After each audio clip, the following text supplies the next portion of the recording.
Gelot.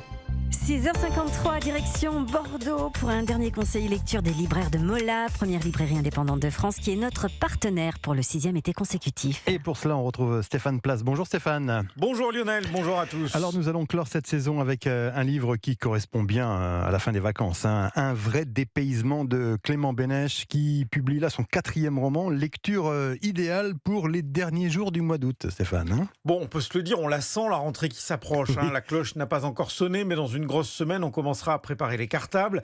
Alors pour y aller en douceur, avec une bonne dose d'humour, ce roman qui met justement en scène un jeune enseignant prêt à révolutionner les méthodes pédagogiques. La vingtaine conquérante, ce fils de bonne famille bordelaise, où l'on est plutôt architecte de père en fils, annonce à ses parents qu'il a demandé une première affectation de prof en Guyane. Il rêve de se barrer et loin, il se verrait bien transmettre son amour des lettres dans une classe en pleine jungle, envie d'exotisme, d'éloignement, de liberté, pour affirmer ses convictions professionnelles toutes fraîches. Seulement voilà, quand il se connecte sur la plateforme informatique gestion de carrière de l'éducation nationale, la tuile, le bug, Romain d'Astéry, effaré, découvre qu'il est nommé dans un petit collège auvergnat à Chaudezat, en pleine campagne.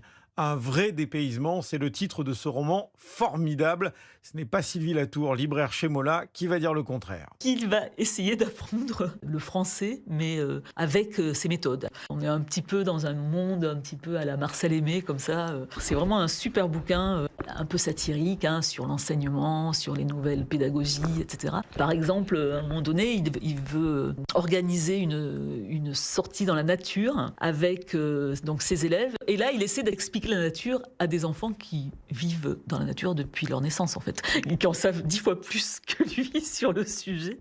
Et ça provoque des situations hyper drôles. Un jeune professeur décidément très inventif, un peu trop au goût de la principale, Mademoiselle Combe, qui lui rappelle que les bonnes vieilles méthodes d'enseignement ont du bon.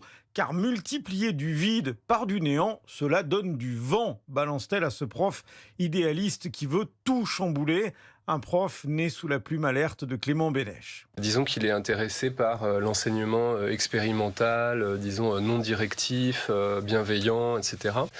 Face à une principale du collège qui est une de ces anciennes institutrices laïques qui ont gardé fortement une teinte de la Troisième République. Donc elle va s'opposer de plus en plus frontalement à lui. Et le lecteur partira même avec cette joyeuse bande en voyage scolaire. Là, je peux vous garantir, la galerie de personnages qui habitent ces pages, les dialogues, les situations, on ne s'ennuie pas une demi-seconde. C'est aussi savoureux qu'une truffade au saindoux, dont la bonne odeur se dégage aussi, figurez-vous, de ce livre. Un vrai dépaysement donc de Clément Bénèche, publié chez Flammarion. Merci Stéphane Place.